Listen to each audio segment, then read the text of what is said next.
Ladies and gentlemen, here we are, spawning in the bottom right-hand corner of the map. Give it up for the red Protoss player from the North American ladder. It's Killa, Masters League player. Top of his league, though. Masters 1. And spawning up here in the top left-hand corner of the map, the blue Terran player, the mad scientist. Give it up for RuFF.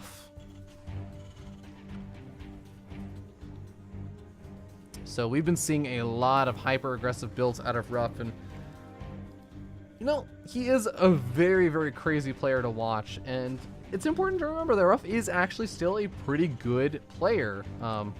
Again, I think he is a very volatile player because of his playstyle being so wonky, so weird. Sometimes he can beat players that are a lot better than him, but he can also lose to players that are considered a lot worse than him.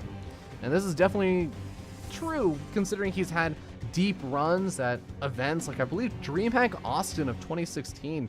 He had a pretty deep run. He was actually one of the deeper runs for any foreigners at the event. And that just goes to show you, I think he's also done well at other offline LAN events in North America like Cheesadelphia and such.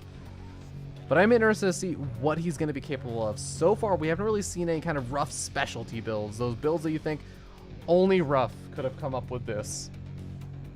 But red Protoss player Killa getting a little bit cheeky, planting on a pylon, and it's going to be timing out around the time the Cybernetics core finishes up.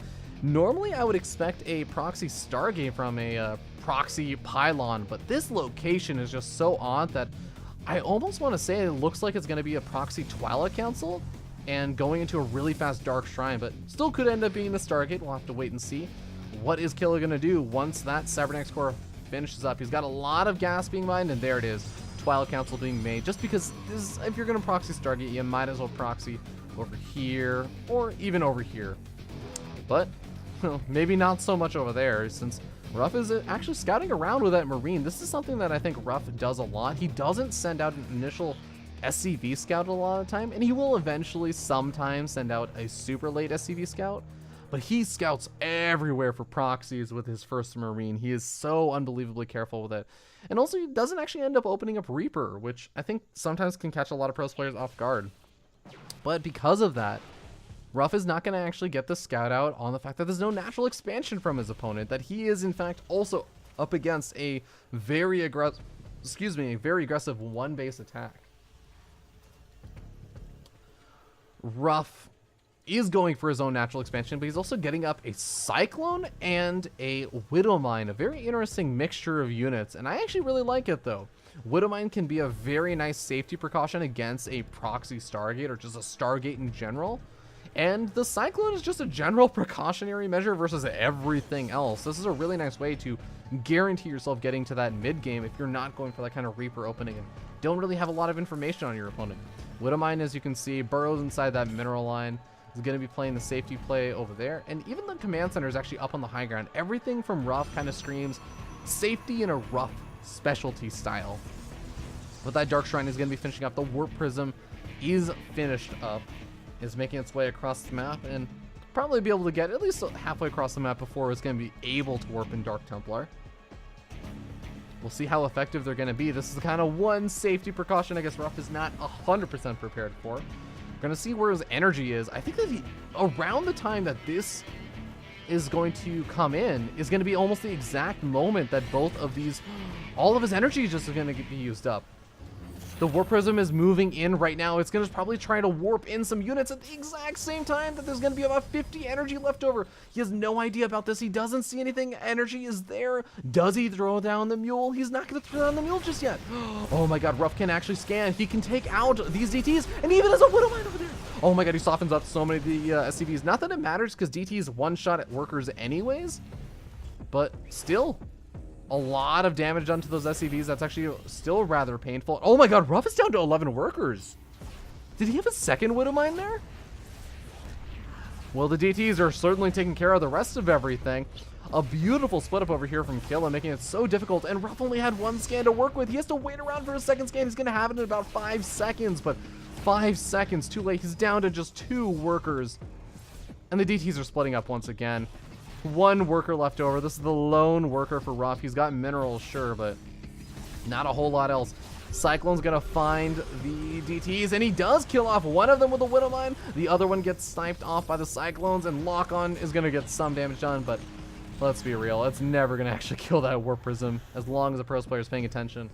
Ghost did come out. Now, the kind of funny thing is now, technically, even though RuFF is on a really, really bad spot, he does have a second command center versus a Protoss player that also is only sitting on one base, and that Ghost can actually EMP DTs. So if he makes any more, he probably wants to refinish that wall in and get up another supply depot at some point, but let's again be real, he doesn't really need to worry about being supply blocked anytime soon, so maybe just lift up another building and clog up that hole. Not that it matters, I guess. There's a Warp Prism anyways. EMP though, if he gets out that next Ghost, he can EMP that DT, and that will serve as a really good form of detection without having to waste a ton of energy. Gotta be careful though, cannot afford to lose those Ghosts. At the same time he moves in, Cyclone's gonna focus fire down these pylons. Oh my god, these are the Heartsources! Artosis and Tasteless pylons are not enough. That's all 5 gateways. That's every single gateway. There is still, no, that's actually, it's not a Stargate, it's a it's a Dark Shrine. And RuFF has 2 command centers that are just building up energy. Sure, this one DT is working away at the supply depots. Good luck with that when you're losing your Nexus. And there's not enough money to build another Nexus. Workers are only going to be able to do so much. They do manage to kill off one of the Ghosts, which is definitely nice. But now we're sitting in a situation where those DTs need to start to actually... is there only 1 DT left? I think there's 1 DT, 1 Stalker, and 1 Zealot. This actually might be enough. This might be enough to technically try and take this engagement. With good Warp Prism micro, you may be able to take out the Cyclone, and you also have those probes in the mix as well. These units can't really escape. The DT can be detected also by RuFF's EMP, but all these units need to gather together. They're all in the Warp Prism. It's all going to come down to the micro. RuFF can throw down the EMP as well and try and take out the shields of these units, but Warp Prism can also pick them up and prevent that. All right, here we go. Probes coming on in. RuFF is microing back. He's already taken a Stalker shot. He's throwing down the scan. He's going to probably try and gun down the DT first. He does get the DT. Ghost also microing back, gets the EMP off, and takes out all of the workers. No, DT is not actually taken out just yet. DT manages to survive through the scan. He's going after the Ghost. He gets it! And the Protoss player is victorious. That's it. Okay, RuFF is actually... Wait. RuFF is mining back at home. But there's no potential for production. There's no potential for any form of production. These 3 units, the Stalker, the Zealot, the DT, have to win this game now. A missile turret is being produced, but there's a Widow Mine. The Stalker can handle the Widow Mine, but there's no detection for the Protoss player. He can't even blink and... Oh, he can set it off with a Warp Prism. Oh my god, GG gets called, RuFF takes the game. Holy cow.